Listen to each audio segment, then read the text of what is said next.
ಚೆನ್ನಾಗಿದೆ ಕಣೋ. ನೋಡು ಚಂದ್ರು, ನನ್ನ ತಂಗಿ ಕಾಫಿ ಅಷ್ಟೇ ಅಲ್ಲ, ಪ್ರತಿಯೊಂದು ಅಡಿಗೆ ಮಾಡೋದ್ರಲ್ಲಿ ಎತ್ತಿದ ಕೈಯೇನಮ್ಮ. ಅಣ್ಣ, ಸಾಕು ಮಾಡನ್ನ ಈ ನಿನ್ನ ಹೊಗಳಿಕೆಯನ್ನು. ಹೆಣ್ಣಾಗಿ ಹುಟ್ಟಿದ ಮೇಲೆ ಅಡಿಗೆ ಕೆಲಸ ಮಾಡುವುದು ಸಹಜ ತಾನೇ. ಚಂದ್ರು, ನನ್ನ ತಂಗಿ ಒಂದು ಕೆಂಪಿ ಕಾಫಿ. ಹಾಗಾದರೆ ಚಂದ್ರು ಬಹಳ ದೂರದಿಂದ ಬಂದಿದ್ದಾನೆ. ಮೊದಲು ಊಟದ ಸಿದ್ಧತೆ ಮಾಡಮ್ಮ. ಅಣ್ಣ, ಊಟದ ಸಿದ್ಧತೆಯನ್ನ ನಾನು ಮಾಡಿದ್ದೀನಿ. ನೀನು ಊಟ ಮಾಡೋದಕ್ಕೆ ಬಾ. ಅವರನ್ನು ಕರೆದುಕೊಂಡು ಬಾರಣ್ಣ. ಅವರು ಅಂದರೆ ಯಾರು? ಹೋ ಹೋ ಹೋ, ಬರ್ರಿ ಅವ್ರಿ, ನಡ್ರಿ ಅವ್ರಿ.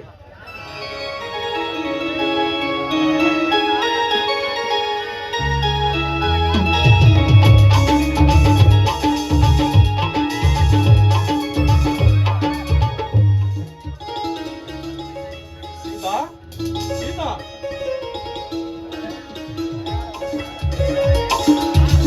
ಯಾಕೆ ಚಂದ್ರು ಕರೆದ್ರಲ್ಲ? ಸೀತಾ, ಊಟ ತುಂಬಾ ಚೆನ್ನಾಗಿದೆ ಕಣೆ. ನೋಡು ಸೀತಾ, ನಾನು ಇವತ್ತು ಇಂಟರ್ವ್ಯೂಗೆ ಬೆಂಗಳೂರಿಗೆ ಹೊರಟಿದ್ದೀನಿ. ಅದಕ್ಕಾಗಿ ಸ್ವಲ್ಪ ಲೇಟ್ ಆಗುತ್ತೆ. ಬರುವುದರೊಳಗಾಗಿ ನಿನ್ನ ಸವಿ ನೆನಪಿಗೋಸ್ಕರ ನಿನ್ನ ಈ ಸಿಹಿಯಾದ ತುಟಿಯಿಂದ ಒಂದು ಮುತ್ತು ಕೊಟ್ಟು ಹಾಡು ಹಾಡಬಾರದು. ನಿಮ್ಮ ಮಾತನ್ನು ಯಾವತ್ತಾದ್ರೂ ಮೀರೋದು?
ನೋಡ್ರಿ, ತಮ್ಮ ಎಲ್ಲ ಕಲಾ ಪ್ರೇಮಿಗಳಿಗೆ ಕಳಕಳಿ ವಿನಂತಿ ಅದ, ಯಾರು ತಪ್ಪು ಬಯಸಬಾರ್ದು, ತಪ್ಪು ತಿಳ್ಕೊಬಾರ್ದು. ವೇದಿಕೆ ಎಡಭಾಗದೊಳಗ ಬಲಭಾಗದೊಳಗ ಗರ್ದಿ ಮಾಡಬೇಡ್ರಿ ಜಾಸ್ತಿ. ಇಲ್ಲಿ ಅವರು ನಾಟಕದ ಪಾತ್ರಧಾರಿಗಳು, ಸಂಯೋಜಕರು, ಸಂಗೀತ ಹಿಡಿಯುವವ್ರನ್ನ ಬಿಟ್ಟು ಉಳಿದು ಯಾರು ಸಹಿತ ಇಲ್ಲಿ ವೇದಿಕೆ ಎಡಕ್ಕಾಗಲಿ ಬಲಕ್ಕಾಗಲಿ ಯಾರು ಸಹಿತ ಇಲ್ಲಿ ಗದ್ದಲ ಮಾಡಬಾರದು. ದಯಮಾಡಿ ಪಾತ್ರಧಾರಿಗಳಿಗೆ ಯಾವುದೇ ರೀತಿಯ ತ್ರಾಸು ಕೊಡಬೇಡ್ರಿ ಅಂತ ತಮ್ಮಲ್ಲಿ ವಿನಂತಿ ಅದ. ದಯಮಾಡಿ, ಯಾಕಂದ್ರ ವೇದಿಕೆ ಸ್ವಲ್ಪ ಇದು ಅದ, ಏನ್ರಿ ಕಾಲ ಒಗಿ ಹೂ ಒಗಿದು ಇದು ದಯಮಾಡಿ ಮಾಡಬೇಡ್ರಿ ಯಾರು. ಇದೊಂದು ಕಳಕಳಿ ವಿನಂತಿ ಇದೆ. ಯಾಕಂದ್ರೆ ಒಬ್ಬ ಕಲಾ ಪ್ರೇಮಿ ಅಂತ ಹೇಳಿ ನಾ ವಿನಂತಿ ಮಾಡ್ಕೊಳ್ತಾ ಇದ್ದೀನಿ. ಲಕ್ಷ ಆಗಿರ್ಲಿ ತಮ್ಗ, ಎಲ್ಲರೂ ಸಹಕರಿಸಬೇಕು.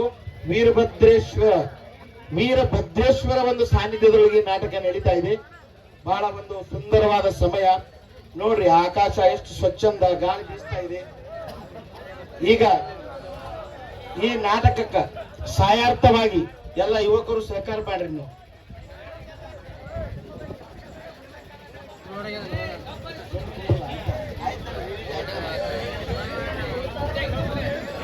ಈಗ ಈ ನಾಟಕ